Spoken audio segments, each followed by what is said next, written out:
Nous sommes dans 1 Samuel, chapitre 10, dans le premier livre de Samuel, chapitre 10, à partir du verset, on va un peu lire à partir du verset 10, non, 17 même.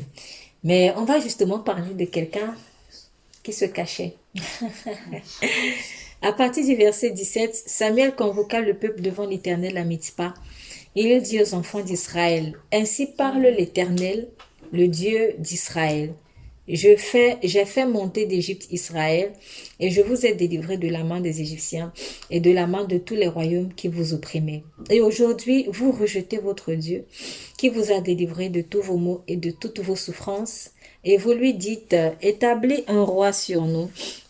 Présentez-vous maintenant devant l'Éternel selon vos tribus et selon vos milliers. » Samuel fit approcher toutes les tribus d'Israël, et la tribu de Benjamin fut désignée. Il fit approcher la tribu de Benjamin par famille, et la famille de Matri fut désignée. Puis Saül, fils de Kis, fut désigné. On le chercha, mais on ne le trouva point. On le chercha, mais on ne le trouva point. On consulta de nouveau l'Éternel. Y a-t-il encore un homme qui soit venu ici? Et l'Éternel dit, voici, il est caché derrière les bagages. Il est caché derrière les bagages. On courut de là, le tirait de là, et il se présenta au milieu du peuple. Il les dépassait tous de la tête. Samuel dit à tout le peuple, voyez-vous celui que l'Éternel a choisi? Il n'y a personne dans tout le peuple qui soit semblable à lui.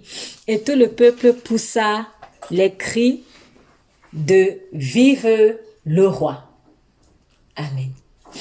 Amen. Alors, pour rappeler le contexte, Israël avait réclamé un roi, ce n'était pas forcément la volonté parfaite de Dieu, mais on va peut-être revenir dessus éventuellement. Mais en tout cas, Dieu a quand même accordé à Israël le roi qu'il demandait. Et Dieu a choisi comme roi Saül.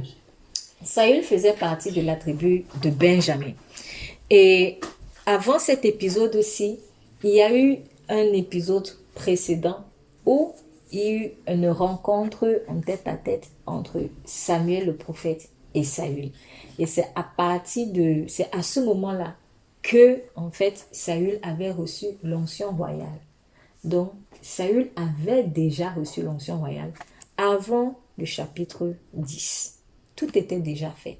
Dieu avait même déjà changé son cœur parce que une fois qu'il a reçu l'onction, Samuel lui a donné certaines recommandations et puis à un moment donné on nous dit Dieu changea le cœur de Saül. Donc en fait tout était déjà prêt.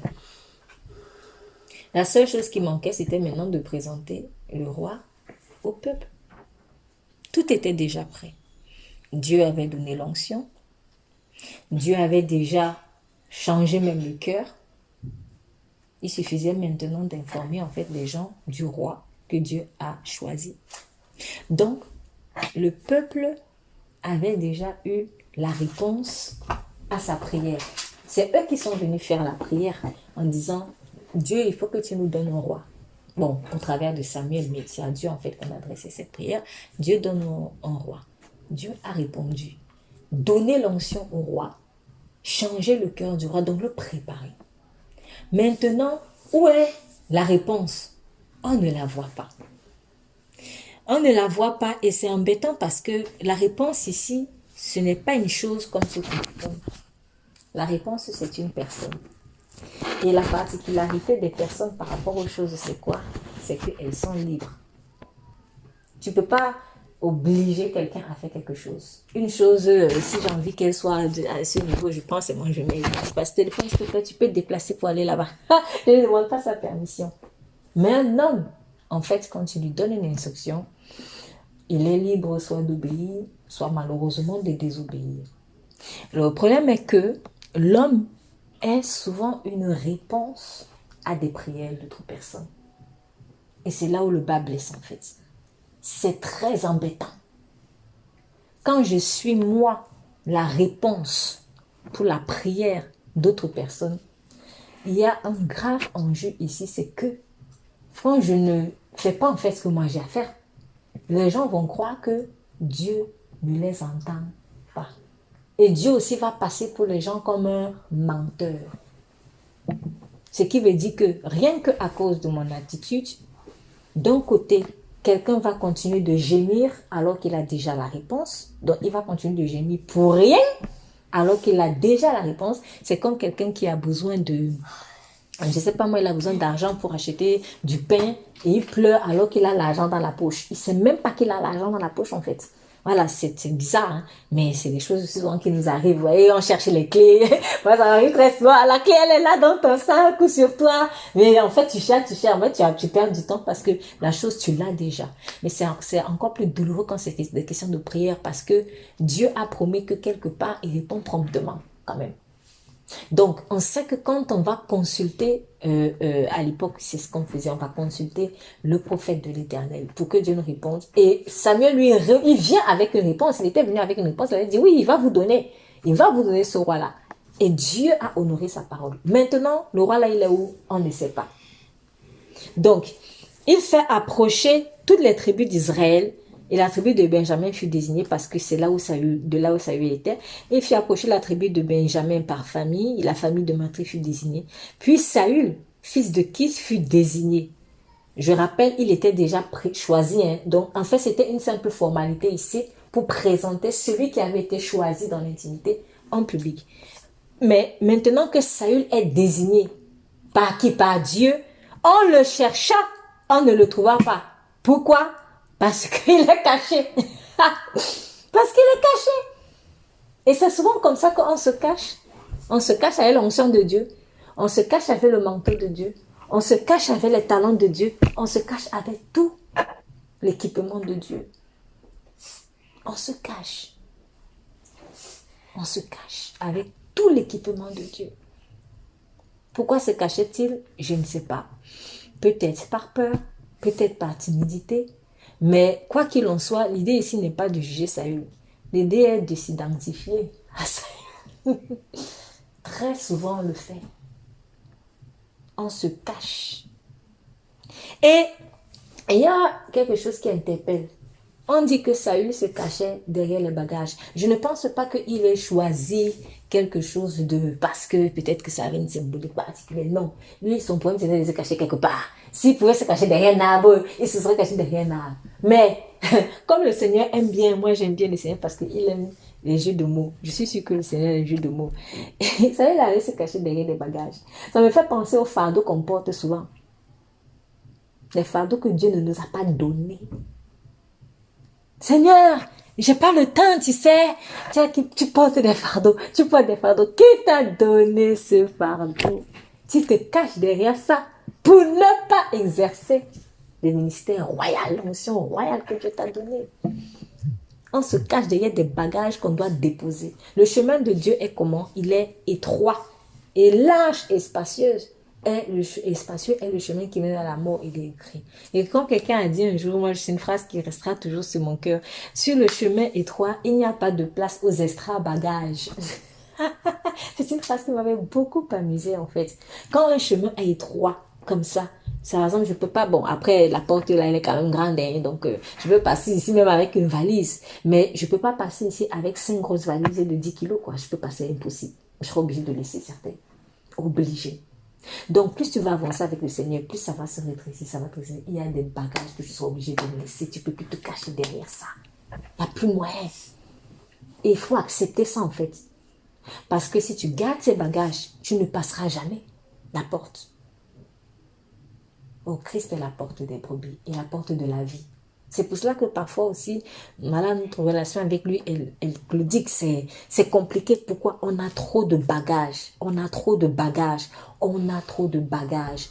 Que le Dieu nous aide à identifier ces bagages qu'on traîne encore. Et parfois, on a des bagages, on n'arrive pas à les voir. Il y a des bagages, on sait. Toi-même, tu es conscient que bon, là, moi-même, je suis conscient, il y a ce bagage-là qui m'empêche vraiment d'avancer. Et c'est honnête de le reconnaître. C'est bien de le reconnaître. Au moins, quand c'est identifié, Au moins, c'est un début de guérison. Mais ce qui est dramatique, c'est qu'il y a des bagages, on n'est même pas conscient qu'on a ça. Hein. On n'est pas conscient qu'on a ça, en fait. Mais pourtant, on ressent le poids. On sent qu'on n'arrive pas à avancer. Tu sens que tu n'arrives pas à avancer. Tu sens que tu veux passer la porte, ça coince.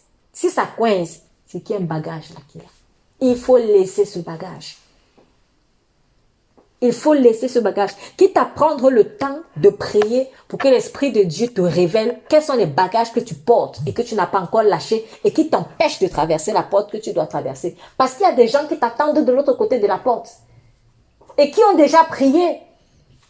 Pendant que toi, tu es en train de traîner le bagage là, tu pleures même sous le poids du bagage. D'autres sont en train de pleurer parce qu'ils t'attendent. Ouais, chacun pleure de son côté. Ça l'a dit, je veux un peu, si par exemple, j'imagine un peu ce que Dieu lui peut voir du haut de son ciel. Il voit deux personnes qui sont en train de pleurer. Oh Seigneur, je t'en prie, vraiment, je souffre. Et il voit d'autres qui sont en train de pleurer. Oh Seigneur, ouais Blandine, ouais Blandine, ouais Blandine. Blandine est même en train de pleurer. Vous pleurez, Blandine est en train de pleurer parce qu'elle porte ses propres bagages. Blandine, laisse tes bagages. Bon, j'ai choisi un nom comme ça. Hein, voilà, c'est pas pour viser quelqu'un, choisis un nom comme ça. Blandine, laisse tes bagages. Et va t'occuper du fardeau de Christ. Laisse les bagages. Ne te cache plus derrière ça. C'est comme ceux dont le Seigneur parle quand il dit, il les appelle. Chacun va lui dire, va trouver une raison. Seigneur, tu sais, je viens de me marier. Je n'ai même pas encore joui de ma femme. Voilà.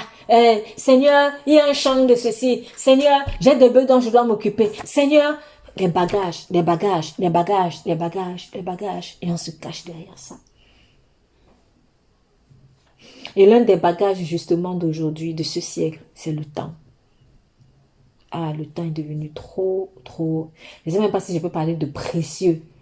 C'est pas seulement précieux, c'est devenu une idole en fait. Mais vous savez, en même temps, c'est aussi spirituel. Tout est fait aujourd'hui pour qu'on n'ait plus de temps. Pour ceux dont on doit avoir le temps. Tout est fait.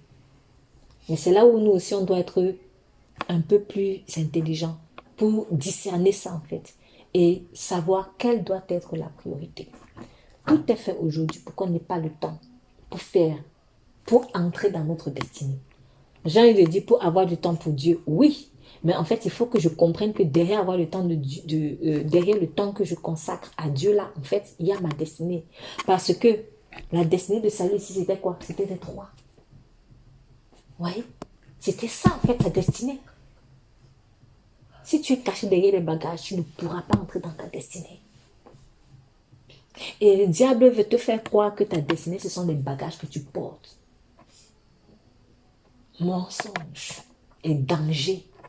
Parce que tu vas rester frustré. Tu vas rester frustré. Surtout si tu vas voir que devant, il y a quelqu'un d'autre qu'on va prendre. Parce que Dieu ne va pas rester coincé comme ça. Sinon, il passe pour un menteur. Donc, il faudra qu'il trouve quelqu'un d'autre.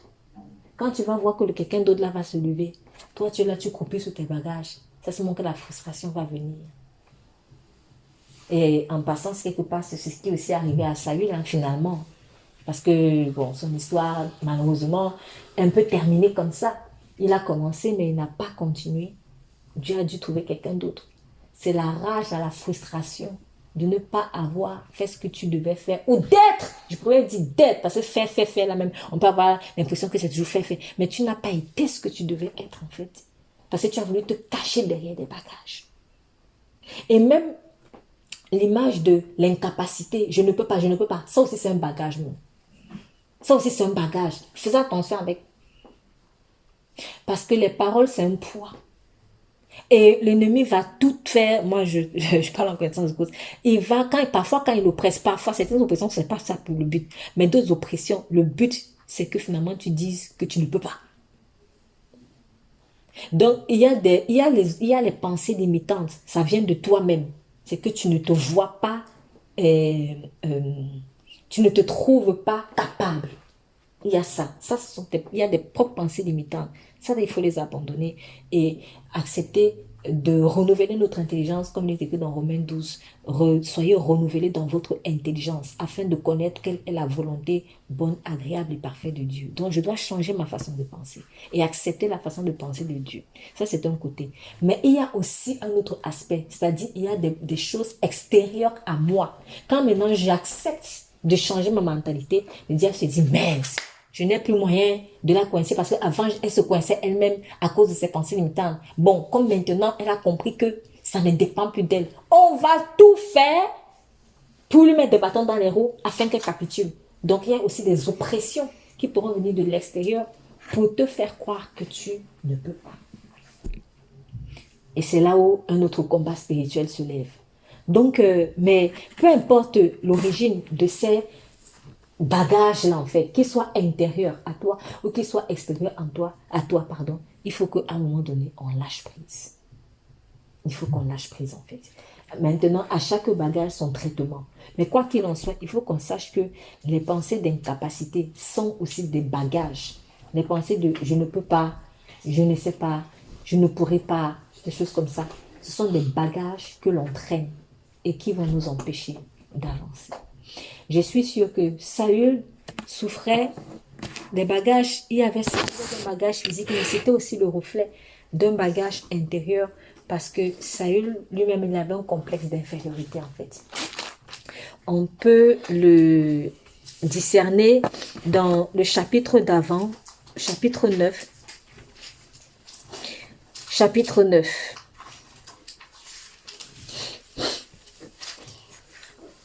Au verset 20, on dit ceci, à partir du verset 20. Ne t'inquiète pas des ânesses, parce que Saül cherchait ses ânesses, donc c'est Samuel qui lui répond. Ne t'inquiète pas des ânesses que tu as perdues il y a 3 jours, car elles sont retrouvées. Et pour qui est réservé tout ce qu'il y a de précieux en Israël? N'est-ce pas pour toi et pour toute la maison de ton père? Saül répondit, ne suis-je pas benjamite, l'une des plus petites tribus d'Israël? Et ma famille n'est-elle pas la moindre de toutes les familles de la tribu de Benjamin? Pourquoi donc me parles-tu de la sorte? Donc, je vais demander la lecture dans un autre passage parce que comme c'est une version ancienne, une version plus nouvelle. 21 et 22. Pardon, 20 et 21. Ne t'inquiète pas pour toutes les ânesses que tu as perdues il y a 3 jours, car elles sont retrouvées. Et pour qui est réservé tout ce qu'il y a de précieux en Israël? N'est-ce pas pour toi et pour toute ta famille? Saül répondit, ne suis-je pas benjaminite, membre de l'une des plus petites tribus d'Israël, et mon clan n'est-il pas le plus insignifiant de tous ceux que compte la tribu de Benjamin? Pourquoi donc me tiens-tu ce discours? Très bien. Alors, pour que d'autres personnes puissent comprendre encore mieux, je vais lire cela dans la version français courant. Bon, espérons que ce soit quand même pas trop. Dans la version français courant, qu'est-ce que Saül est en train de dire? Quant aux ânesses disparues depuis 3 jours, ne t'en inquiète plus, on les a retrouvées, mais il faut maintenant que tu saches vers qui se porte... Ah! Écoutez bien français courant. Il faut maintenant que tu saches vers qui se porte la tente du peuple d'Israël. Il faut que tu saches vers qui se porte la tente du peuple d'Israël. Il faut que tu saches vers qui se porte la tente de certaines personnes que Dieu t'a confiées. Il faut que tu saches vers qui se porte. Et il répond en disant, c'est vers toi, vers la famille de ton père. C'est vers toi. Mettez votre prénom là, en fait. C'est vers moi que se porte l'attente de certaines personnes. C'est vers moi. C'est vers moi.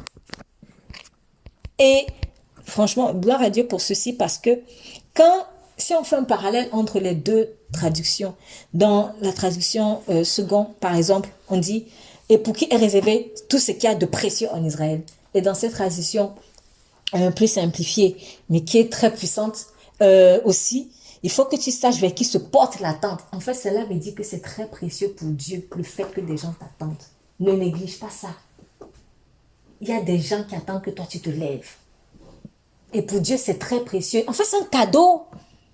En fait, c'est ce qu'il est tout simplement en train de dire. C'est un cadeau que Dieu t'offre, en fait. C'est un cadeau et très précieux. Il faut honorer ça, il faut valoriser ça au lieu de rester caché. Dans sa vie, dans ses bagages, dans ses besoins, dans ses fardeaux, son moi et moi, ma famille peut-être, moi et moi. Donc, il faut que tu saches vers qui se porte l'attente du peuple d'Israël. C'est vers toi. Vers la famille de ton père. Saül répondit, comment? Je lis toujours en français courant. Comment? Je ne suis qu'un benjaminite, un membre de la plus petite des tribus d'Israël, et mon clan est le moins nombreux de la tribu de Benjamin. Comment peux-tu me dire une telle chose? Oui. Complexe d'infériorité. Qui n'en a jamais souffert. Qui n'en a jamais souffert. Oui, c'est vrai, Benjamin était le dernier de la tribu. C'est vrai. Mais nous, les hommes, nous, on apprécie la force déjà par rapport au rang. Ce qui n'est pas forcément la vision de Dieu. Nous, on apprécie les choses par rapport au rang. C'est ce qui avait perdu aussi, je rappelle encore, ce qui avait perdu Satan. Donc, à l'époque, Lucifer. Comme peut-être l'homme a été créé, même pas que peut-être, parce que c'est vrai, l'homme a été créé après les anges, après lui. Lui, il s'est dit, comment ça, moi qui suis créé avant lui? Et on va dire que lui, il me dépasse. Dieu ne fait pas les choses en fonction du rang. Parfois, c'est celui qui est venu le dernier, c'est lui qui est le plus grand. Parfois, en fait, Dieu lui crée, c'est-à-dire, il met, comme on parle de cerise sur le gâteau, quoi. Voilà. Parfois, c'est la touche finale qui est pour Dieu la meilleure. Parfois. Après, je ne dis pas que c'est toujours comme ça. Mais parfois aussi, c'est comme ça. C'est aussi pour cela que lui-même, il a dit, certains des derniers seront les premiers. Voilà. Donc, en fait, Dieu fait ce qu'il veut. Dieu fait ce qu'il veut. Et en plus, Dieu ne choisit pas quelqu'un en fonction de son rang de naissance. Dieu choisit les personnes en fonction de la disposition du cœur. S'il va chercher d'abord Ésaü et que Ésaü n'est pas disposé, il va aller chercher celui qui est né après Ésaü, Jacob. C'est comme ça en fait. C'est comme ça. Bon, déjà c'est la grâce. Donc parfois même au-delà même du mauvais caractère, parce que Jacob lui-même n'avait pas le meilleur caractère. Hein? Voilà. Mais au-delà de ça, c'est la grâce. Donc Dieu fait ce qu'il veut. Mais Dieu travaillant aussi avec nous, il cherche la personne qui peut être vraiment le plus disposée possible. Si toi tu dis oui, peu importe tes imperfections, même si tu crées un caractère très récalcitrant, mais s'il voit quand même la disposition du cœur, Dieu te prend. Voilà. Mais il faut aussi savoir que Dieu même peut choisir quelqu'un qui n'a rien demandé.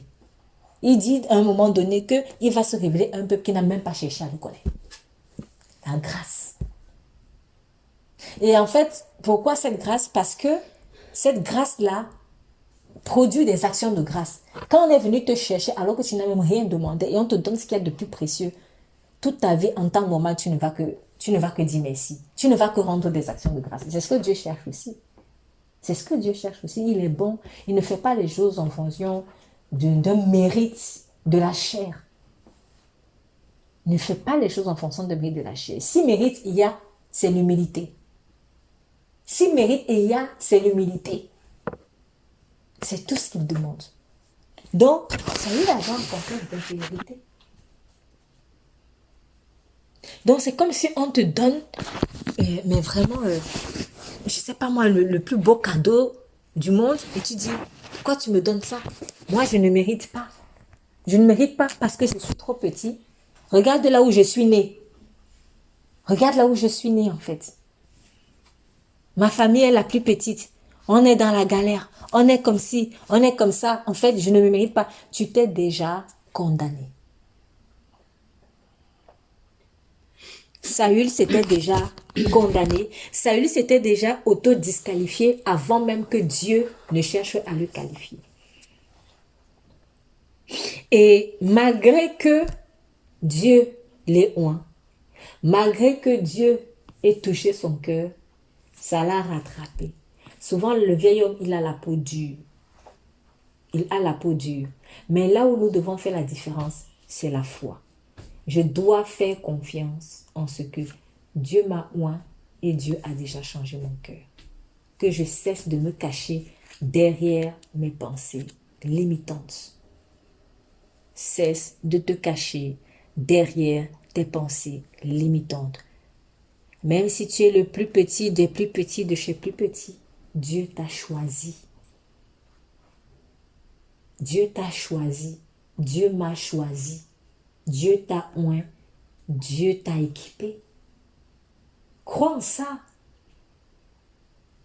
Crois en ça. Si tu ne crois pas, tu vas bloquer tout un peu. Et à cause de toi, les gens vont croire que Dieu n'existe pas. Donc, Saül, effectivement, souffrait d'un complexe d'infériorité. Comme aussi Gédéon. Dans le livre de Gédéon, on voit son histoire. Quand Dieu l'a choisi, il dit, ah, mais moi, je suis le plus petit, ma famille la plus petite en Manassé, etc., etc., etc., etc. Tout ça. Et pourtant, Gédéon, à un moment donné, l'a cru. Dieu lui a dit, va, vaillant guerrier. À un moment donné, il a cru. Donc, vous voyez, c'est pour dire qu'on n'est pas les premiers. Tu ne seras pas le premier, tu ne seras pas le dernier qui va être issu d'une famille bizarre et compliquée, qui a telle limite. Tu n'es pas le seul sur cette terre. Qu'est-ce qui va faire la différence entre un Saül et un Gédéon? C'est croire, en fait. Gédéon aussi, c'était pareil. Il a dit ça à Dieu. Ma famille est la plus petite en Manassé, etc., etc., etc. Le plus petit. Mais Dieu n'est pas resté là. Dieu lui a dit, vaillant guerrier. Et c'est ce qu'il était, il a prouvé après. Avec l'équipement de Dieu, bien sûr. Donc, deux personnes avec, sur le plan naturel, peut-être, a priori, les mêmes limites. Mais qu'est-ce qui a fait la différence? C'est que l'un a cru que Dieu l'a équipé. L'autre n'a pas cru, en fait, en l'équipement. Alors, quand il a commencé à croire, mais après, il a encore lâché. C'est pour cela qu'à la foi, il faut ajouter la persévérance. La foi ne doit pas être one shot. La foi, elle doit être permanente. Parce que tu vas te confronter à des choses compliquées. C'est ça, en fait. Donc, il faut que tu crois. Et quand maintenant, Saül a été désigné, on revient dans 1 Samuel 10, on le chercha, on ne le trouva point. On le chercha, on ne le trouva point. Ici, j'ai une pensée par rapport à ce qui s'est passé en Éden, en fait. En Éden. C'est-à-dire que Adam et Ève ont péché. Ils se sont rendus compte qu'ils étaient nus. Et ils ont fait quoi? Ben, ils se sont cachés. Ils se sont cachés derrière les arbres, on dit. Bon, eux, c'était les arbres. Lui, c'était les bagages. Eux, c'était les arbres. Mais ils se sont cachés, en fait. Qu'est-ce qui fait qu'on ait aussi souvent tendance à se cacher? Quand je parlais de se cacher tout à l'heure, et je disais en fait que le fait de se cacher, même derrière une caméra, peut être le reflet de quelque chose souvent de plus profond. Ce n'est pas pour dire que j'en fais une loi. Mais souvent, et bien souvent, c'est souvent le reflet de quelque chose de très, très, très, très, très profond, en fait. Adam et Ève se sont cachés parce qu'ils ne se sentaient pas en accord avec Dieu. Le fait de se cacher, j'ajoute systématiquement, donc tout le temps, tout le temps, tout le temps, tout le temps, tout le temps, tout le temps, veut dire probablement qu'il y a quelque chose qui n'est pas réglé dans ta relation avec Dieu. Il y a quelque chose qui n'est pas réglé, en fait. Donc, pour certains, après, il y a des niveaux différents. Pour d'autres, de temps en temps, tu vas les voir, ils sont pimpants. Ouais, là, il est à fond avec Dieu. Et c'est dans un autre domaine que, bon, il est plus timide. Voilà. Pour d'autres, c'est pratiquement un style de vie. Ils sont tout le temps comme ça. Tout le temps comme ça. Bref, peu importe le niveau de mon niveau d'assurance, on va dire ça. Peu importe mon niveau d'assurance.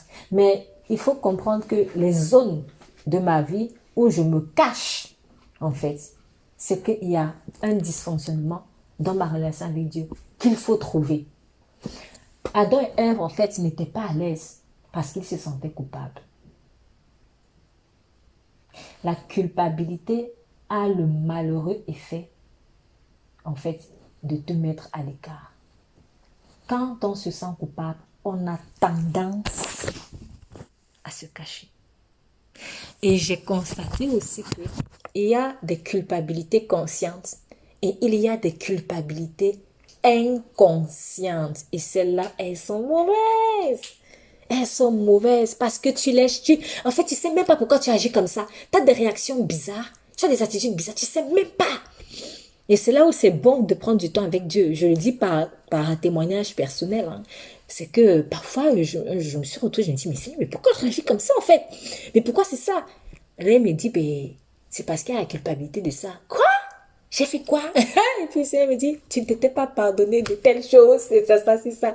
Et je me dis, ah mince, ah bon? Et en fait, plus j'observe, plus je me rends compte que, ben oui, en fait, c'est vrai, je me pardonne pas de ça. Pourquoi j'ai fait ci? Pourquoi j'ai fait ça? J'aurais dû faire...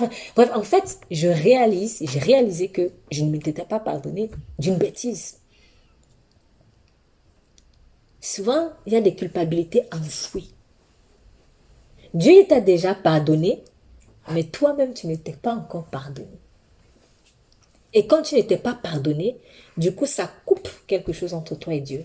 Et tu te caches parce que tu te dis, tu ne mérites pas en fait les cadeaux que Dieu va te faire. Quand tu as, par exemple, parlé mal contre quelqu'un et que après la personne, elle vient et elle te fait du bien ou elle veut te faire la bise ou un truc comme ça. Tu vois cette réaction-là, on est mal à l'aise. On se sent pas bien, c'est vrai. Hein? On se sent pas bien en fait. On se sent pas bien parce que que la personne soit au courant et qu'elle soit pas au courant. Hein. En fait, on cherche pas à savoir si elle est au courant ou elle est pas au courant. Mais si elle vient en fait et qu'elle t'ouvre les bras, ok, hop, alors elle t'offre un cadeau. Oh, mais t'es mal à l'aise en fait. Et tu as envie de te cacher. Dès qu'elle va même apparaître dans la salle, tu tournes la tête. Tu fais genre, tu parles à tel. Oui, on se cache. Mais en fait, c'est ça l'effet de la culpabilité.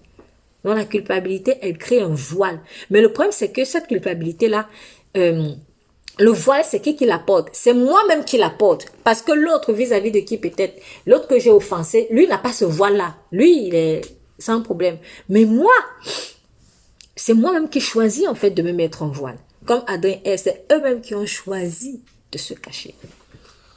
C'est eux-mêmes qui ont choisi de se cacher.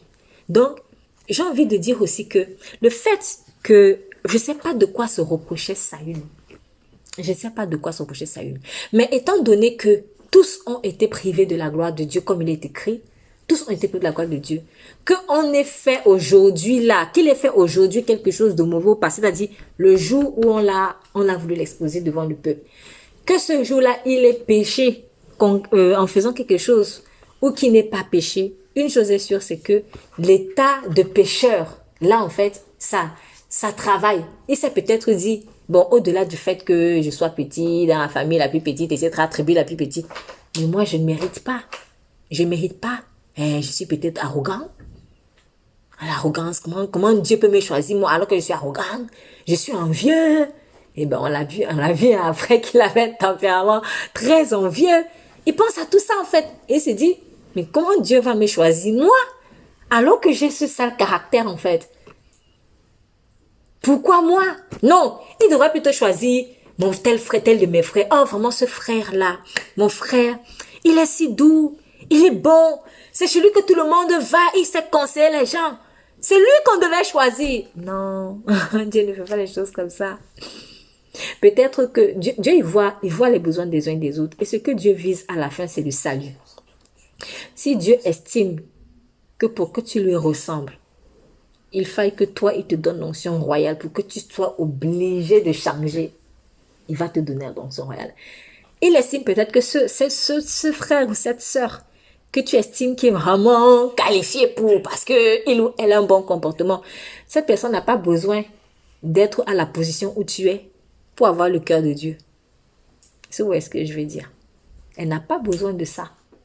Mais toi, tu as besoin d'être exposé, d'avoir cette onction royale pour avoir le cœur de Dieu. Donc, en fait, il ne faut pas se dire que c'est parce que tu es trop fort et tout ça. Parce que ce que Dieu lui regarde à la fin, c'est le salut. Dieu lui regarde le salut. Peut-être que si toi, tu restes toujours dans l'ombre, tu ne vas jamais sentir l'urgence de changer, en fait. Mais quand on va te dire que maintenant c'est toi le roi, tu peux peut-être te dire, quelqu'un de sensé en tout cas va se dire, oh, là j'ai pas le choix, là maintenant ma vie est exposée, la moindre erreur que je vais faire, même dans ma vie privée, on va savoir puisque je suis le roi. Il faut que je me range. Mais le frère ou la sœur, là, lui, n'a pas besoin de ça. Lui-même caché, il s'arrange parce qu'il sait que Dieu le voit. Il n'a pas besoin d'être le roi de tous.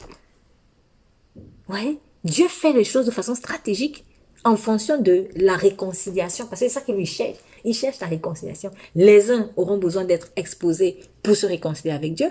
D'autres n'ont pas forcément besoin de ça. Au contraire, même d'autres, il faut qu'ils soient dans l'ombre. Ça, en fonction des gens. Donc, ne va pas te dire que moi, c'est pas moi que on doit choisir, c'est l'autre parce que non, lui, vraiment, il a la qualification. Qui t'a d'abord demandé même de juger? Déjà, c'est pas toi, tu agis comme l'autre. Voilà, l'agir ne veut pas dire à un autre agir que c'est toi qui as la qualification, c'est pas toi qui as la qualification. C'est le potier qui façonne l'argile qui doit dire. Donc, cette culpabilité-là, en fait, de ce que moi, j'ai mal agi, ou je ne suis pas assez fidèle, ou je suis pas assez, fait qu'on se cache. Quelles sont les choses dont je me sens coupable encore? Quelles sont les choses dont je me sens coupable? La culpabilité va faire que tu n'auras même pas le courage parfois de te présenter devant Dieu ou de lui dire certaines choses franchement. Tu vas peut-être prier de façon religieuse, mais maintenant ouvrir entièrement ton cœur, ça va être compliqué.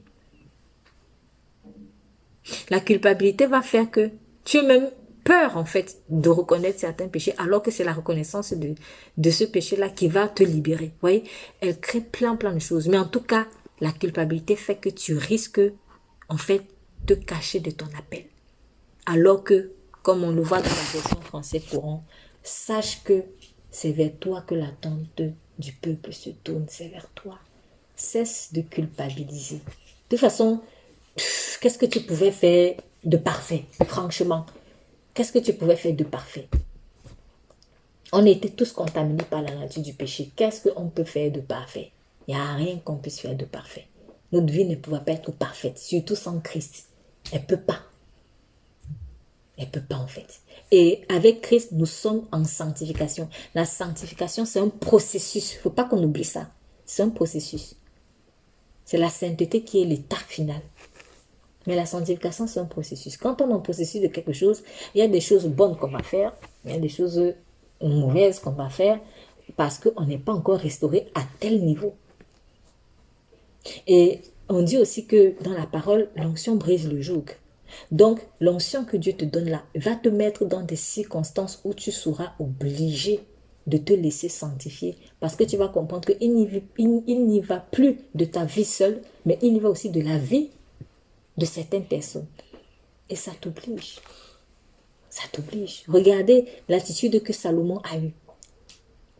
Après, moi, je ne sais pas comment il faisait avant, mais bon, on va un peu se limiter. On va avoir une lecture très littérale des choses. Salomon, c'est quand il est devenu roi qu'il allait faire la prière. Que donne-moi la sagesse. N'est-ce pas? C'est quand, ceux qui connaissent l'histoire, c'est quand il est devenu roi qu'il allait prier, donne-moi la sagesse. Quand il n'était pas roi, on n'a pas vu qu'il a fait cette prière. Je ne sais pas si maintenant, il faisait, mais je vais juste me limiter à ce qui est dans les Écritures. Voilà. Quand il est devenu roi, c'est là où il allait demander. Donc, si j'ai envie un peu de caricaturer les choses, comme moi j'aime bien faire le théâtre là. C'est-à-dire, quand il n'est pas roi, ah non, David est là, c'est bon. Donc, on peut on peut être cool. Maintenant, David n'est plus là. Hey, il faut que je me range. Hey, non, là, c'est chaud. Là, on ne peut plus blaguer. Ah oui, on ne peut plus blaguer parce que maintenant, c'est toi le roi. Il faut que tu assumes tes responsabilités. Mais tant qu'il n'était pas le roi, ah mais non, David est là. C'est David va faire. Voilà, donc, je me contente d'être le fils du roi. Hein? On se cache derrière le fils du roi. Maintenant, quand le roi a disparu, il n'y a plus le choix. Il faut aller faire les vraies prières maintenant. Avant, on priait pour le donne-moi, fais-moi, fais ci, des intérêts. Maintenant, quand tu as donné l'onction royale et que tu vois qu'il y a des gens qui dépendent de toi là tu vas faire des prières sages. Ah oui. Donc, c'est comme ça en fait. C'est pour ça qu'il ne faut pas fuir les responsabilités. Les responsabilités sont là pour te rendre responsable. Donc, en fait, ce n'est pas que Salomon se sentait déjà responsable qu'il a reçu l'onction royale, mais c'est quand il a reçu l'onction royale qu'il s'est senti obligé d'être vraiment responsable. Voilà. Parce que sinon, tous les enseignements qu'on va te donner là, ça risque de rester être mort. Parce que Salomon a fait cette prière. Mais avant, David non seulement intercédait pour lui, voilà, il intercédait pour lui, et David l'enseignait. Déjà. Voilà. Mais entre l'enseignement que tu reçois et même les intentions qu'on va faire pour toi et le temps que tu prennes conscience que bon, là, il faut que je mette les pieds dans l'eau. Il faut parfois un brisement, une situation dans laquelle Dieu va te mettre où tu n'as pas le choix. Voilà pourquoi instinctivement la chair fuit la responsabilité. Parce que ça t'oblige à mettre en pratique tous les enseignements qu'on t'a donnés. S'il n'y avait pas cette situation-là, peut-être qu'on n'aurait pas eu cet épisode où Salomon est allé chercher la face de Dieu. Et regardez ce qui s'est passé après. C'était sa destinée qui était en jeu. Vous voyez? Donc, ne crois pas que c'est quand tu vas tu vas seulement rester responsable derrière cette situation-là. Non, en fait, l'onction que Dieu te donne, c'est après l'onction que tu vas commencer à te dire, à prendre peut-être certaines choses au sérieux. C'est après ça que tu vas commencer à prendre certaines choses au sérieux. Tout le monde n'est pas comme ça, hein. Il y en a qui comprennent très vite et puis on n'a pas besoin de leur rabâcher, de leur rabâcher ça. Mais d'autres, bon, c'est comme ça. Voilà, on est différents. Hein. Voilà, on est différents. Il y en a qui sont plus rapides, d'autres moins rapides. Mais quoi qu'il en soit, il ne faut pas avoir peur d'assumer cette responsabilité-là. Elle va te transformer. Elle va te pousser à être sage. Elle va te pousser à avoir la crainte de Dieu. Elle va te pousser à être vraiment comme Jésus. Parce que vous voyez, par exemple, quand David a commis l'erreur de comptabiliser le peuple. Il a commis l'erreur de comptabiliser le peuple. Il ne savait pas qu'il était animé par l'ennemi. Quand il s'est rendu compte qu'il était animé par l'ennemi, Dieu a voulu frapper. Et après, David a pris cette responsabilité-là sur lui. Il l'a pris sur lui. C'est ça le cœur de Jésus en fait. Seigneur, ne frappe pas ce peuple à cause de ma bêtise. Alors que quand on est dans la chair, on laisse les gens mourir à cause de nos bêtises. On ne vient même pas voir que c'est nous qui avons commis la bêtise. Oui. Quand tu es dans une certaine position, tu commences aussi à développer une certaine crainte de Dieu ou alors la crainte de Dieu se développe plus en toi. Il faut que tu acceptes cette onction que tu as déjà. En fait, accepte d'assumer la responsabilité de cette onction. Ce n'est pas juste du starisme, si je peux inventer le nom. Il ne s'agit pas d'être star ici, mais il s'agit de ton caractère. Dieu veut changer ton caractère. Ton cœur va commencer à être touché par les vrais fardeaux. Il faut que tu acceptes. Donc, la culpabilité qui vient souvent pour nous fermer, nous exclure, c'est-à-dire on s'auto-condamne. On s'auto-condamne. Il faut lâcher prise dessus et se dire que Dieu sait tout. Dieu sait que j'ai commis ces erreurs-là. Dieu sait que le matin, j'avais même insulté quelqu'un. Il sait ça. Mais il a quand même donné l'onction. Quand Dieu même te donne l'onction, c'est quelque part, c'est pour te dire, je t'ai pardonné. Il faut voir ça comme ça. Il ne faut pas se dire que Dieu a donné parce qu'il a fermé les yeux, parce que d'autres interprètent ça comme ça. Ah bon, ouais, bon, j'ai quand même fait du mal, mais quand même de l'onction, donc je peux continuer. Certains se disent ça. Certains se disent, non, l'onction que Dieu t'a donnée, malgré les erreurs que tu as faites, ce n'est pas parce qu'il a fermé les yeux sur ton péché, c'est pour te dire, je te pardonne. Quand la personne contre qui tu as parlé mal vient, si elle sait, par exemple, mais vient quand même te faire la collade, ou vient quand même te donner un cadeau, c'est façon de dire, je te pardonne. C'est pour qu'il y ait une honte du péché en toi qui se manifeste et qui te pousse à la repentance. Tout simplement, en fait. Tout simplement. Mais Dieu n'est pas du genre à venir, ouais, je sais que tu as fait ça, donc je te prie. Il n'est pas comme ça. Il n'est pas comme ça. Il a mille et une manières de nous montrer qu'il nous a pardonné. Donc, quand il a donné l'onction aussi à Saül, c'était une façon de le libérer de la culpabilité. Donc, accepte cela. Ne te dis pas, tu ne mérites pas. Oui, c'est vrai, tu ne mérites pas, mais il a choisi de te la donner. Accepte-la. Accepte-la. Accepte-la. Et tu seras aussi un témoin pour d'autres personnes. Parce que, franchement, quelqu'un qui ne souffre pas de la culpabilité dans ce monde, ou qui n'en a jamais souffert, je n'en connais pas. Ça n'existe pas, parce que nous avons tous péché, quelque part. Donc, sois un témoin, en fait, pour d'autres personnes, et ne te cache plus. On le chercha, on ne le trouva point. Vous voyez, quand on n'a pas trouvé, moi, je me mets du côté de la personne qui a cherché. La première réaction que je vais avoir, la première pensée peut-être que je vais avoir quand je ne vais pas trouver celui que Dieu m'a promis, je vais me dire Dieu m'a menti. Soit je vais me dire Dieu m'a menti, soit je vais me dire j'ai mal entendu Dieu. Donc, vous voyez que vous pouvez créer dans l'esprit des gens beaucoup de confusion quand vous ne vous positionnez pas en fait. Vous pouvez créer dans l'esprit des gens de la confusion.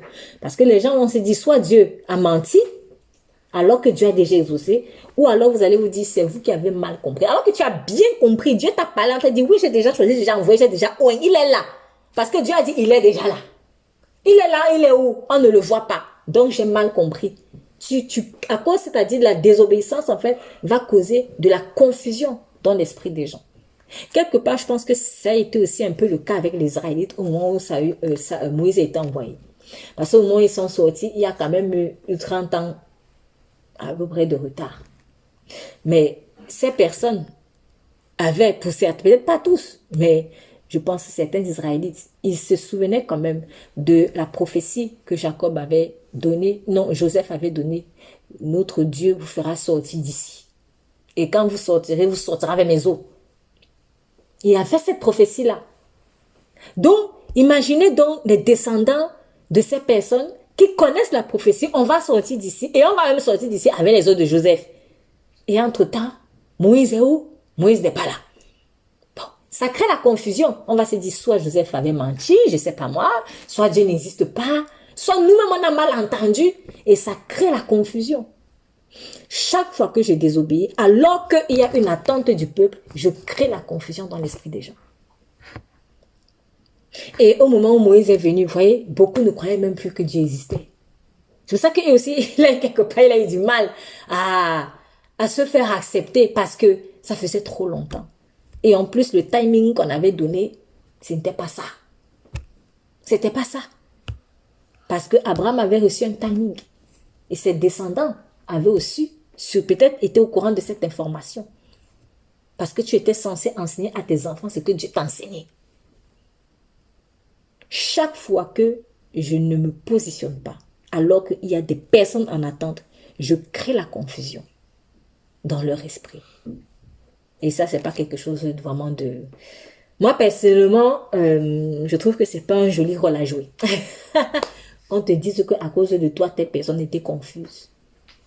Oui, c'est vraiment important.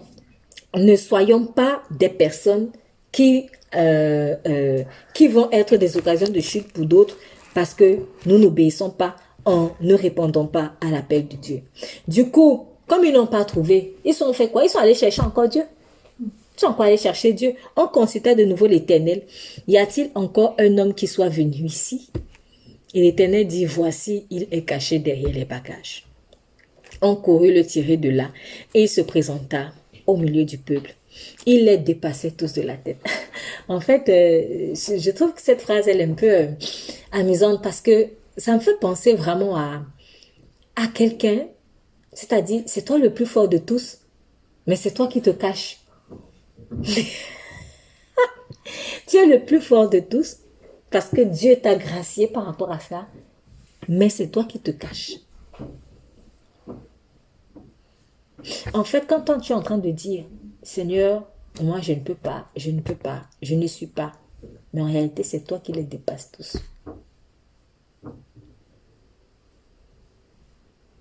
C'est toi qui as tout. Il les dépassait tous de la tête. Vous pensez que c'est pour rien qu'on a mis ça?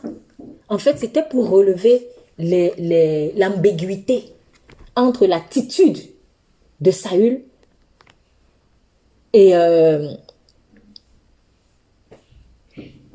la requête du peuple, en fait.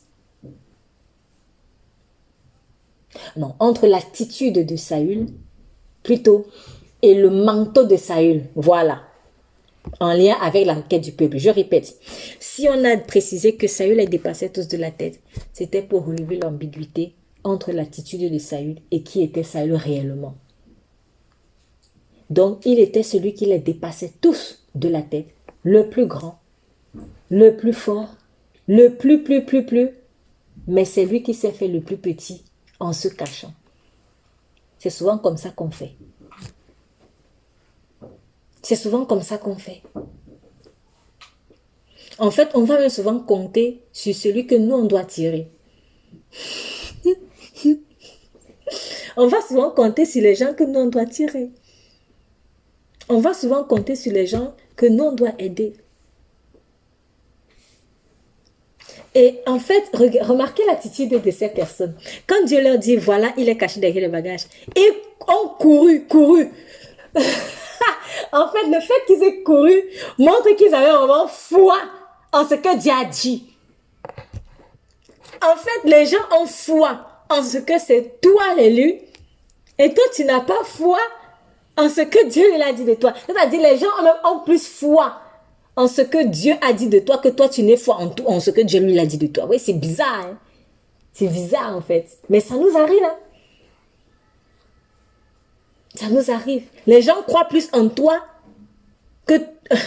En fait, ils croient plus en ce que Dieu a dit sur toi que toi, tu ne crois en ce que Dieu a dit sur toi-même.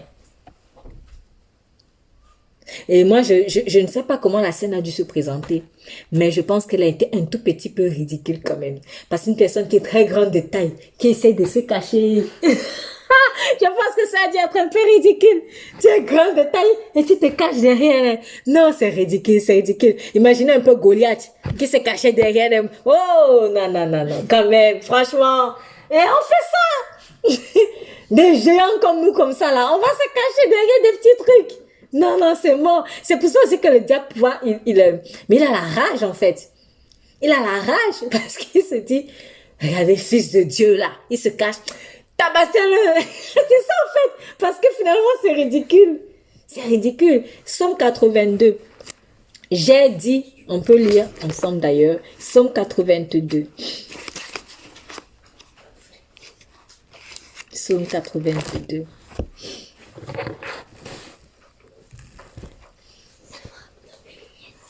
Verset 6. Verset 6 à 7. J'avais dit, vous êtes des dieux, vous êtes tous des fils du Très-Haut. Cependant, vous mourrez comme des hommes, vous tomberez comme un prince quelconque. Psaume 82, versets 6 à 7. J'avais dit, vous êtes des dieux, vous êtes tous des fils du Très-Haut. Cependant, vous mourrez comme des hommes, vous tomberez comme un prince quelconque. J'avais dit, vous êtes des dieux, vous êtes tous des fils du Très-Haut. Psaume 82, versets 6 à 7. Donc, il s'agit ici de savoir qui on est vraiment. Dis-toi que si Dieu t'a choisi pour certaines personnes, pour un peuple, pour un groupe, pour une clique, pour une famille, en fait, quelque part, tu les dépasses. Il y a un point où tu les dépasses. Il ne s'agit pas ici de Psaume 82, oui, versets 6 à 7.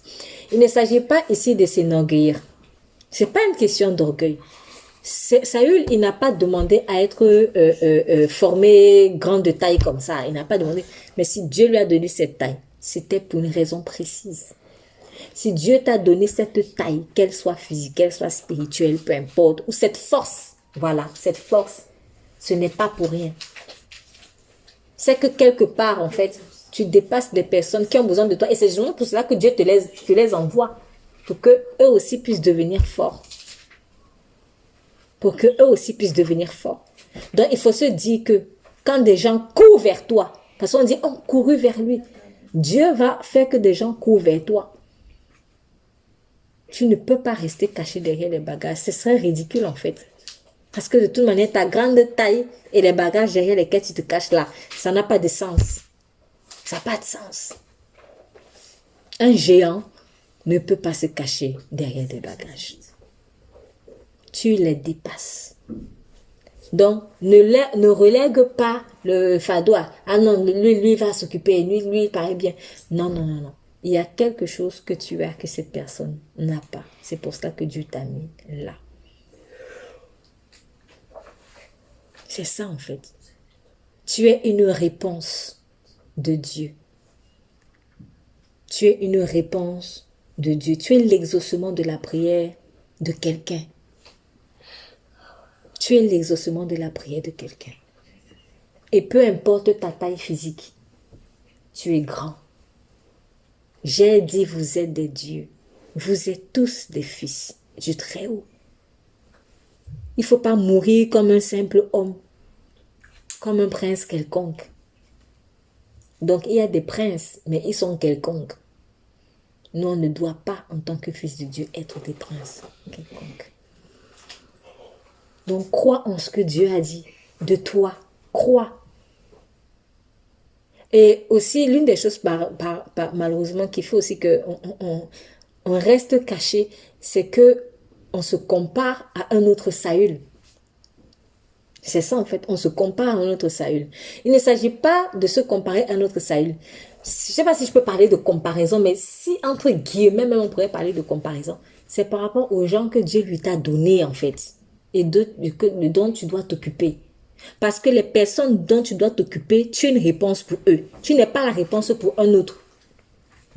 Voilà. Donc, si tu vas te comparer au prince de notre royaume, ça ne va pas le faire. Toi, occupe-toi de ce que Dieu t'a donné parce que c'est eux que tu dépasses, entre guillemets. C'est eux. C'est eux qui n'ont pas ce que toi tu as. Un autre peut-être, il a aussi ça. Mais Dieu lui a donné un autre peuple, un autre fardeau. C'est comme ça. Il y a le roi des fleurs, il y a le roi des légumes, il y a le roi des poissons, il y a les différents royaumes en fait. Donc, toi, tu as une portion du champ, un autre a une portion du champ. Les ouvriers qui travaillent dans le champ de Dieu, ils travaillaient tous dans le même champ, mais chacun avait sûrement une petite portion. Donc, cesse de te comparer à l'autre ouvrier qui a... Non, non, non. Toi, occupe-toi des légumes dont toi, tu dois t'occuper. Et sache que ces personnes qui courent vers toi, non seulement c'est Dieu qui les fait courir, mais c'est parce que tu les dépasses tous. Et ils sont fiers de ça. Parce qu'ils vont se dire, ah, au moins, on l'a pas mal vu. Lui, il a quelque chose qu'on n'a pas, il va pouvoir nous le communiquer. Ces personnes-là, ils sont fiers que tu les dépasses quelque part parce qu'ils vont se dire, voilà quelqu'un en qui on peut avoir confiance. Souvent, quand toi, tu es en train de dire que moi, je n'ai pas ci, pas ça, pas ça, quelqu'un est en train de dire de toi, ah, vraiment, moi, j'aimerais bien voir ce qu'elle a. Hein. C'est vrai. Toi, tu es en train de dire à l'autre, ah ouais, non, moi, je n'ai pas sa coupe de cheveux, moi, je n'ai pas sa tête, moi, je n'ai pas sa taille, moi, je n'ai pas... Une autre personne est en train de te regarder, oh, si seulement je pouvais avoir son cadeau de vie, si seulement je pouvais avoir son sourire, si seulement je pouvais... Tu as quelque chose que certains n'ont pas. Et Dieu t'a donné cela, pas pour faire une décoration. Tu n'es pas venu sur terre pour accompagner quelqu'un. Tu es venu sur terre pour répondre à une attente d'un peuple. Alors, cesse de te cacher.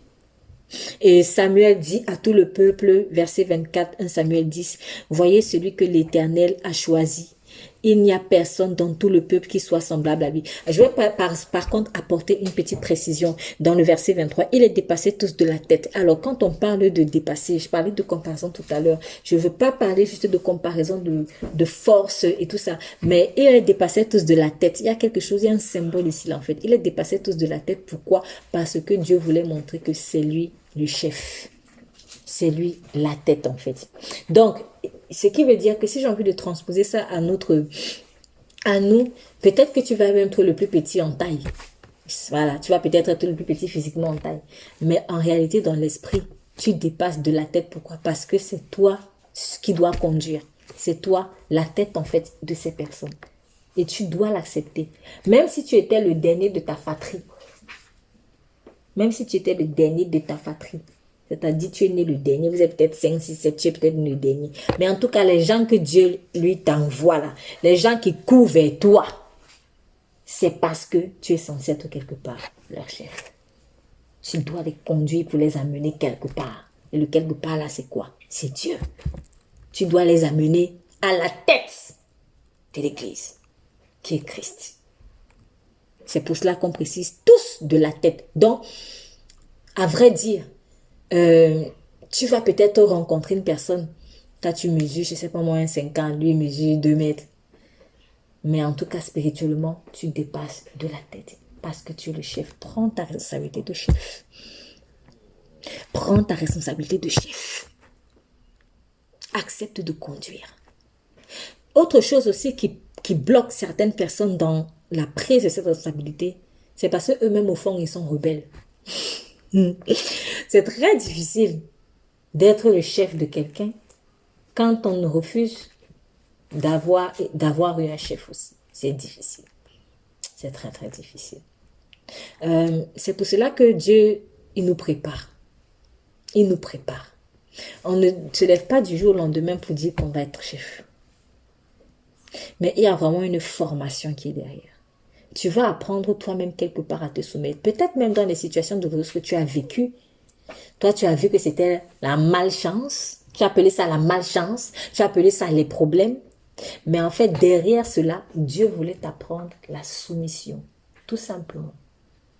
Et la soumission, en fait, indépendamment des circonstances. Je ne demande pas d'aller se soumettre à quelque chose qui n'est pas de Dieu, c'est pas cela. Mais en fait, tu vas quand même devoir accepter la soumission là où Dieu t'a placé. David, au travers de ce qu'il a vécu, même quand il était en cavale, il a appris la soumission. Il a même appris la soumission d'abord dans sa famille. Et pourtant, visiblement, c'est pas comme si c'était le plus considéré dans sa famille. Nous, on va souvent conditionner la soumission au fait que on nous rende l'appareil, on nous aime bien. Ouais, si on m'aime, alors je me soumets. Bon, c'est compréhensible humainement. Humainement, c'est vraiment compréhensible. Mais il faut essayer de voir plus loin, en fait. Il faut que le principe de la soumission puisse dépasser, en fait, ton ego, tes blessures, etc. Parce que derrière cela, c'est Dieu que tu vois. C'est comme si finalement tu vas dire à Dieu, moi je vais garder la foi en toi si tout va bien. C'est pas ça en fait. Parce que se soumettre à ce à quoi Dieu t'a demandé de te soumettre, en fait c'est une question de foi. Quand c'est Dieu bien sûr qui t'a mis là-bas, je ne demande pas d'aller se mettre sous des problèmes soi-même. Mais quand Dieu t'a placé quelque part et te demande de te soumettre à, en fait, tu le fais par la foi. Si tu ne laisses pas faire, tu ne seras même pas capable de tenir bon, même si tu n'as personne en fait de qui te soumettre. C'est très important. Il est plus facile de recevoir l'onction de Dieu en fait quand on est soumis. Pourquoi? Parce que si je prends une bouteille d'huile et que j'ai envie de oindre quelqu'un, la personne est toujours là comme ça là, elle met la tête, elle ne veut pas. Je vais mettre comment? Je peux pas en fait. Mais il faut qu'elle se laisse faire. Même si lui, il est en train de rentrer dans l'œil là. Elle va dire, hey, non, attends, je vais laisser le entrer. Oh, pardon, faut laisser faire. Peut-être faire comme ça, mais laisse faire. C'est pour cela qu'il donne le psaume 133. On pourra lire, un psaume que je donne très souvent. Mais parce que aussi Dieu me le donne très souvent. Psaume 133. Psaume 133. Voici, ô, qu'il est agréable, qu'il est doux pour des frères de demeurer ensemble. C'est comme l'huile précieuse qui, répandue sur la tête, descend sur la barbe d'Aaron, qui descend sur le bord de ses vêtements. C'est comme la rosée de l'Hermon qui descend sur les montagnes de Sion, car c'est là que l'Éternel envoie la bénédiction, la vie pour l'éternité. Remarquez les deux mots. L'huile précieuse répandue sur la tête qui descend. Quelque chose qui descend, ça vient de haut en bas, n'est-ce pas? Ça commence en haut, ça descend en bas. Soumission. Voilà, ça descend. Après, toujours dans le même passage, qui descend sur les vêtements. Après, verset 3, la rosée qui descend des montagnes. En fait, l'onction a pour but de descendre. L'onction ne monte pas. Ce n'est pas que ça sort d'en bas, ça va en haut. Non, ça descend. Ça descend. Alors si ça descend, je suis obligée de rester tranquille et de me soumettre en fait. C'est comme ça. Il ne peut pas avoir d'onction dans la rébellion. Il ne peut pas avoir d'onction dans la rébellion. Si je suis en train de... Ou alors, parce que la rébellion, elle se manifeste de différentes manières. La rébellion, parfois, c'est la dispersion. C'est aussi la dispersion. On va à gauche, on va à droite. Mais comme j'ai donné l'image, en fait, de l'huile de tout à l'heure, là, si la personne est toujours en train de bouger dans tous les sens, mais comment est-ce que l'huile va descendre? Comment l'huile va descendre? Parfois, on fuit même l'onction. Quand Dieu déverse l'onction sur Aaron, on fuit Aaron. Mais l'onction, il va descendre comment? Et après, on va aller dire dans notre chambre, Seigneur, envoie l'onction, envoie l'onction. Quelle onction il va envoyer encore? Dieu a déjà prévu là où il va envoyer l'onction. Mais toi, tu fuis. Ça ne pourra pas se faire. Donc, il faut aussi qu'on apprenne à se soumettre. Il faut qu'on apprenne à se soumettre. En tout cas, au moment où Saül avait reçu l'onction, Dieu merci, à ce moment-là, il s'était laissé faire finalement. Il avait un peu discuté au début, mais mais après Samuel l'a rassuré, il s'est laissé faire. Il s'est laissé faire. David aussi s'était laissé faire. Ce qui est beau avec David, c'est que, par contre, vous m'avez remarqué, David qui était pourtant le dernier, quand Samuel est venu, quand David a vu que c'est celui qu'on devait donner l'onction, on ne vous dit rien par rapport à une attitude de David, par exemple une discussion que « Ouais, mais pourquoi moi? Ailleurs, tu vois pas mon grand frère? » David n'a pas discuté. Samuel a quand même discuté même un peu, avant que Samuel ne puisse... Saül a discuté un peu avant que Samuel ne puisse le rassurer. Mais quand David est arrivé, Samuel a dit « On va déverser l'onction sur toi. » Poum! Je ne sais même pas s'il a dit ça. On dit rien de ça. On dit seulement « Il déverse l'onction. » David avait appris à se soumettre, en fait, dans les champs. Comment? En tant que berger. Parce qu'il était le berger des brebis de son père. Vous voyez, quand tu es berger des brebis, c'est toi qui es responsable, n'est-ce pas? Voilà, c'est toi qui es responsable. C'est pour dire quoi? Quand tu acceptes aussi une responsabilité, tu apprends en réalité à te soumettre à Dieu. C'est pas David qui était la brebis d'une de ses brebis. C'était pas lui. C'était lui le berger des brebis. Et c'est là-bas que Dieu l'a tiré. Et Dieu le lui rappelle bien, je t'ai tiré derrière le troupeau de ton père. C'est là-bas que Dieu l'a formé. À la soumission. Quand tu acceptes de prendre une responsabilité, tu apprends à te soumettre. Parce que tu sais que tu ne peux pas blaguer avec les brebis d'autrui. Parce qu'elles ne t'appartiennent pas, ces brebis. Tu sais que tu as des comptes à rendre à quelqu'un. David avait des comptes à rendre à son père. Et on ne nous dit pas qu'il avait été le plus affectueux avec lui pourtant. Donc, si David était un peu du genre, comme peut-être beaucoup de personnes, en tout cas, si mon père ne m'aime pas vraiment là, moi je ne vais pas bien m'occuper des brebis. Non, soumets-toi. Laisse faire. Oui, il y a des choses qui sont injustes. Laisse-toi. C'est pour un temps. C'est pour un temps. Parce qu'il ne permettra pas que le joug de la méchanceté pèse plus longtemps sur son peuple. Afin que son peuple ne mette pas la main à l'iniquité. Il y a des choses que Dieu sait que tu peux supporter quand même. Pour un temps. C'est vrai, il y a des attitudes méchantes à ton égard. Soumets-toi. Viendra le temps de la justification. Mais au moins, toi, tu vas sortir de là avec un fruit de l'esprit que tu auras gagné, la soumission. Et tu en as besoin pour finir bien ta course sur terre. Voyez, on ne peut pas fuir nos responsabilités. Je suis sûre que si Saül avait pris vraiment cette responsabilité-là à cœur, il aurait appris à être vraiment fils pour Dieu. Il aurait appris à être fils pour Dieu. Il aurait appris à être fils pour Dieu. Donc, David, il est venu, il n'a pas discuté, parce que je crois qu'il avait vraiment aussi compris une certaine dimension de la grâce. Donc, il n'est pas là pour discuter. Donc, on lui a donné l'onction, il a reçu l'onction, il n'est pas là pour dire, mais bah, je ne mérite pas, ça. Non, ça, c'est des pertes de temps. C'est des pertes de temps. Je dirais même que ce sont souvent des faux orgueils. Des fausses humilités. Parce qu'au fond, tu es peut-être content. Au fond, tu es content, mais tu fais genre. Ça sert à quoi en fait? Ça sert à rien. Dis juste merci à Dieu. Alléluia. Merci Seigneur pour ton onction. Et on avance. Exprime ta joie, exprime l'action de grâce. Et puis on avance. Exprime cela et puis on avance. Donc, ne fais pas les faux humbles là. Ça ne sert à rien en fait. Donc, je récapitule. À ce niveau, je disais que il ne faut pas se cacher parce que souvent, nous dépassons même de la tête. En fait, c'est nous que Dieu a choisi comme la tête pour certaines personnes. Et Samuel dit, voyez celui que l'Éternel a choisi.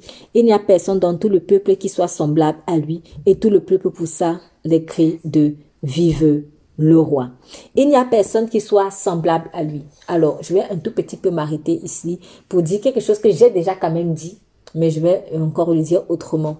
Il n'y a personne qui soit semblable à lui. En fait, il n'y a personne qui n'a la particularité que tu as pour répondre aux besoins particuliers. Il n'y a personne. Il y a un besoin particulier. Il y a une attente particulière. Il y a un peuple particulier ou il y a un groupe de personnes particulières. Et tu es une réponse particulière. La manière dont Dieu t'a créé, il y a une spécificité que personne d'autre n'a. C'est pour cela que nous avons tous des empreintes digitales différentes. Même si on est des jumeaux ou des triplés, on a des empreintes digitales tous différentes. Ça veut dire que moi, j'ai une particularité que quelqu'un n'a pas. Et chacun d'entre nous ici en avons une qu'un autre n'a pas. Donc, on ne peut pas ne va pas dire que Seigneur, on n'a qu'à mettre une autre personne comme ça là. Tu as une réponse particulière. Tu as une réponse particulière. Donc, toi, tu vas peut-être te sentir incapable, mais on va même mettre une autre personne. Elle ne pourra pas faire la chose avec toutes ses capacités, elle ne pourra pas. Pourquoi? Parce qu'il y a une particularité que toi, tu n'as pas.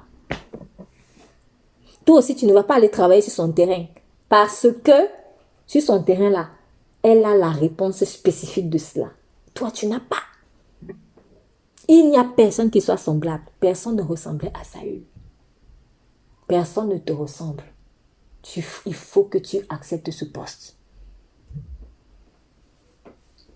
Donc, c'est une réponse aussi à la question qu'on dit souvent. Seigneur, ok, d'accord. Pourquoi moi? Pourquoi moi? Parce que tu as une spécificité. Si tu veux la découvrir, fais la chose, tu vas comprendre. Fais la chose, tu vas comprendre. Ça aussi, c'est un appel à l'humilité parce que souvent, il y a des gens qui se disent que ça marche bien ce qu'ils font parce qu'ils sont forts. Ce n'est pas parce que tu es fort. C'est parce que tu as une particularité qu'un autre n'a pas. Si je suis en guerre et que j'utilise des animaux pour faire la guerre et que j'ai envie par exemple, allez, on fait comme un jeu. J'ai envie d'abord d'aller espionner le camp ennemi. Je ne vais pas, imaginons que je suis en guerre avec beaucoup d'animaux, même ceux qui n'existent plus, des dinosaures, des fourmis, des vers de terre, des lions, des chats. Si j'ai envie d'envoyer quelqu'un pour aller, par exemple, terrasser ces personnes, allez, je dis, oh, allez, toi, éléphant, dinosaure, tout ça là, allez faire le rasage. Ils vont bien le faire. Mais si avant de partir, j'ai envie de dire, il faut d'abord que je sache comment est-ce que le camp ennemi est préparé. J'ai besoin d'un espion. Ce n'est pas l'éléphant que je vais envoyer pour aller faire l'espionnage. Parce que pour faire l'espionnage, il faut qu'on y aille incognito. Je vais envoyer peut-être la fourmi. Je vais envoyer la fourmi. Je vais envoyer la souris. Ouais. Je vais envoyer les lézards. Tiens, je vais envoyer les animaux discrets. Voilà. Et c'est une force. Parce que si la fourmi ne vient pas me donner les informations dont j'ai besoin pour m'organiser, l'éléphant ne pourra pas aller bien combattre. Donc si moi je passe mon temps à dire « je suis qu'une fourmi, ouais. je suis là, je pleure à cause de ma petitesse », alors que j'ai une force. Certes, la fourmi ne va pas aller porter tout le monde avec ses muscles, mais c'est la fourmi qui va me permettre de mieux m'organiser. Et je ne peux pas aller en guerre en désordre. S'il n'y avait pas les espions pour Jéricho là, comment est-ce que Josué allait gagner?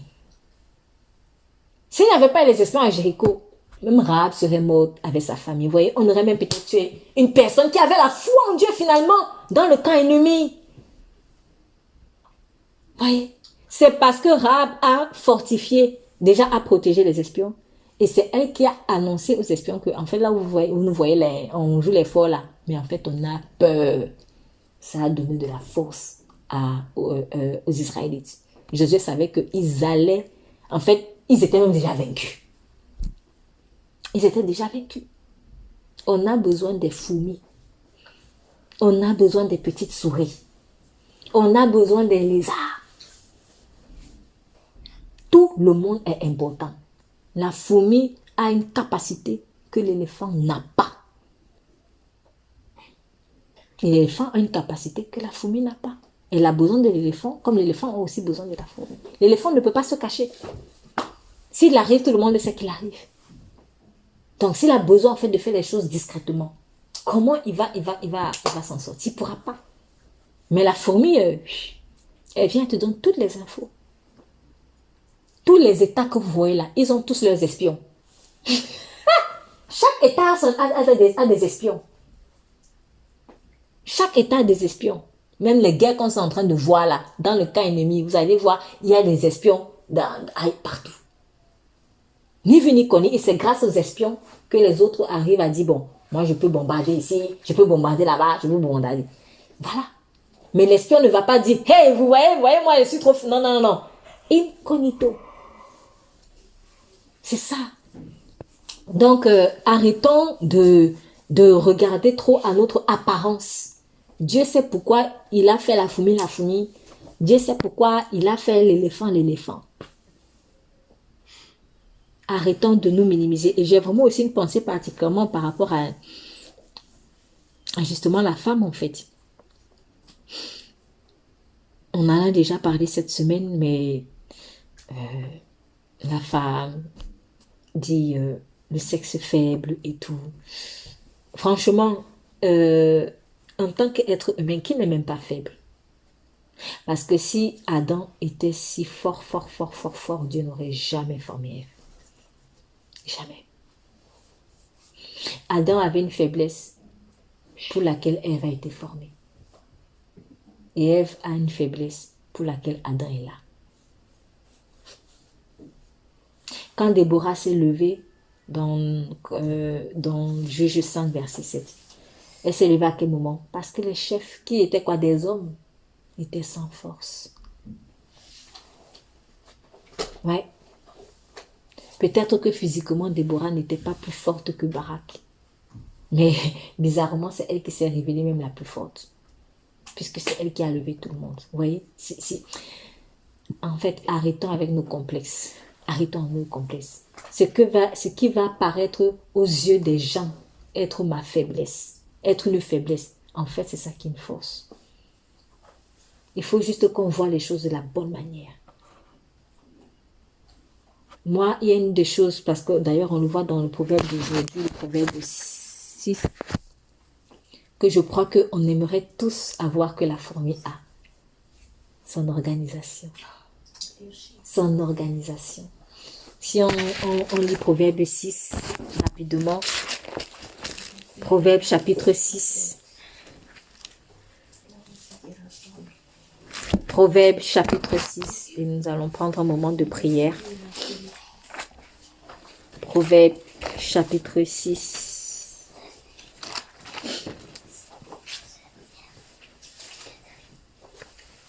Proverbe chapitre 6.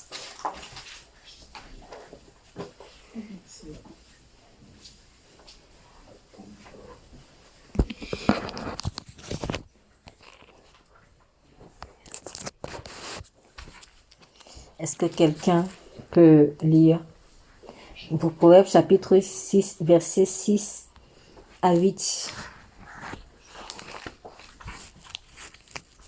Oui, oui.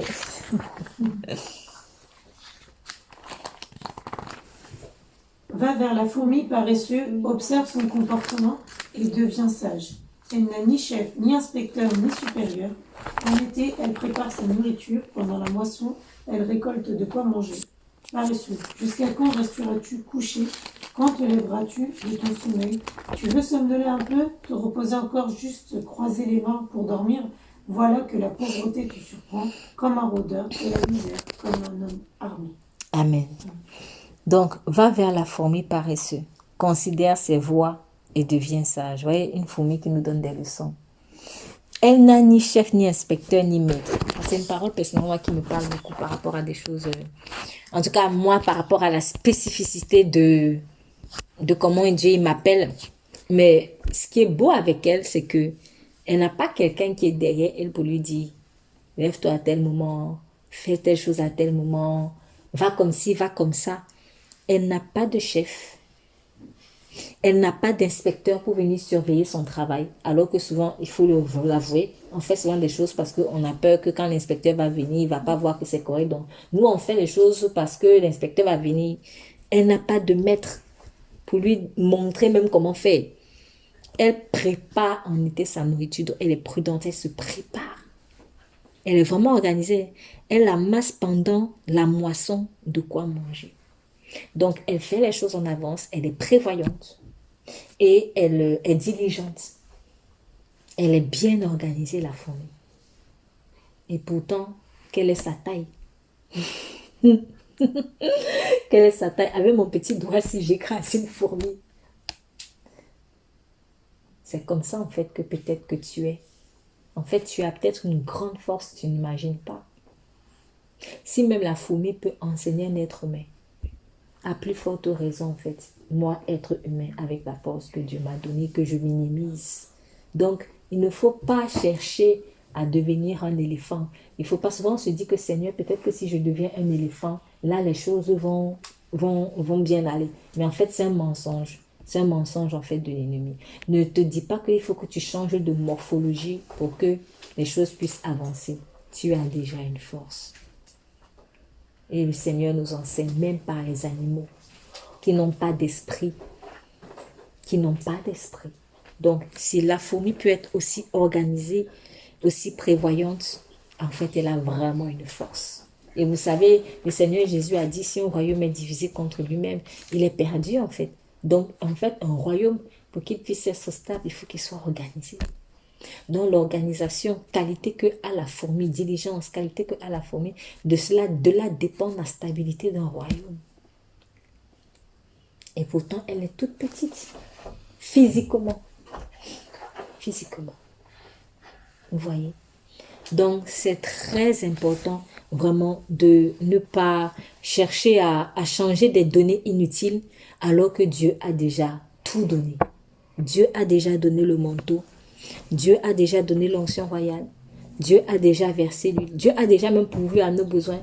Dans le sens où, quand je pense à Saül, Saül venait à rencontrer Samuel dans un contexte où il avait perdu ses ânesses. Il cherchait des choses qui appartenaient à son père.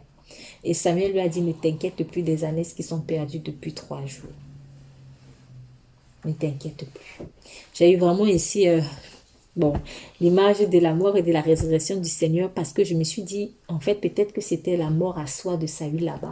Il les a cherchés pendant 3 jours. Chaque personne que Dieu va lever aura sa préfiguration de Christ. Chaque personne que Dieu va lever aura sa préfiguration de Christ. Parce que c'était au 3e jour finalement que Saül a reçu l'onction royale. Il a cherché. Il était dans le flot pendant 3 jours.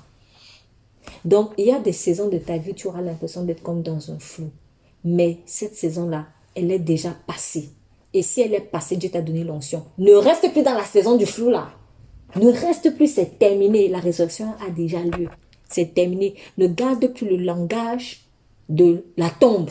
Parce qu'il fut un moment où tu t'es oué dans la tombe.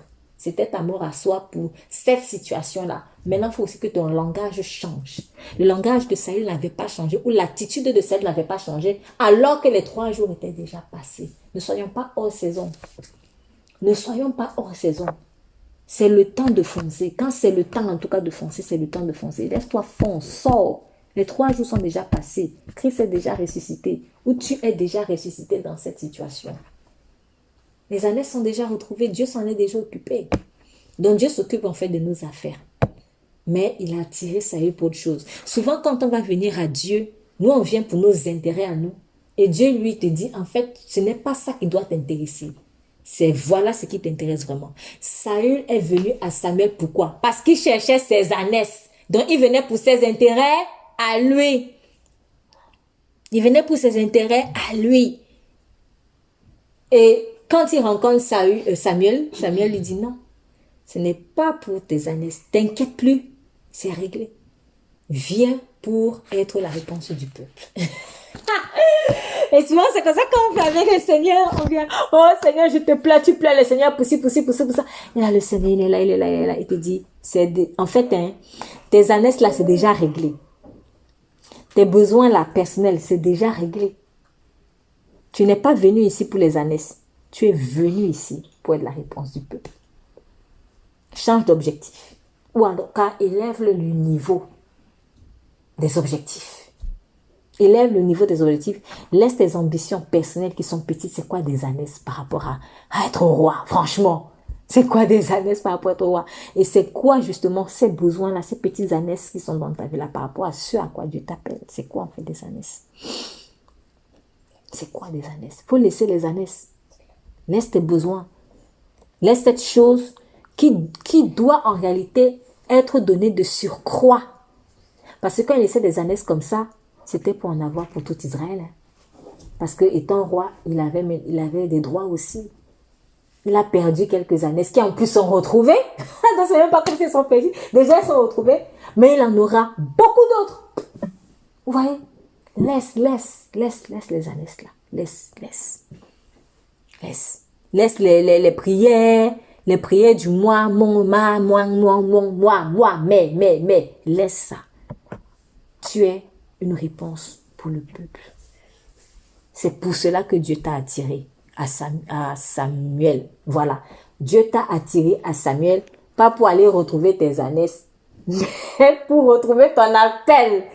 Et ça va être mon mot de la fin. Je répète, Dieu t'a attiré à Samuel, comme il a attiré Saül à Samuel, pas pour retrouver tes ânesses à toi ou les ânesses de ton père naturel, parce que pour certains c'est ça, il se bat là pour l'héritage de son père, il se bat pour l'héritage de son père, au lieu de se battre pour l'extension du royaume du Père Céleste.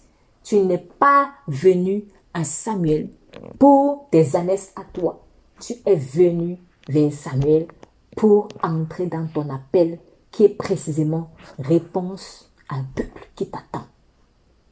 Et nous avons prié, nous allons prendre un temps de prière pour cela, qu'il en soit ainsi.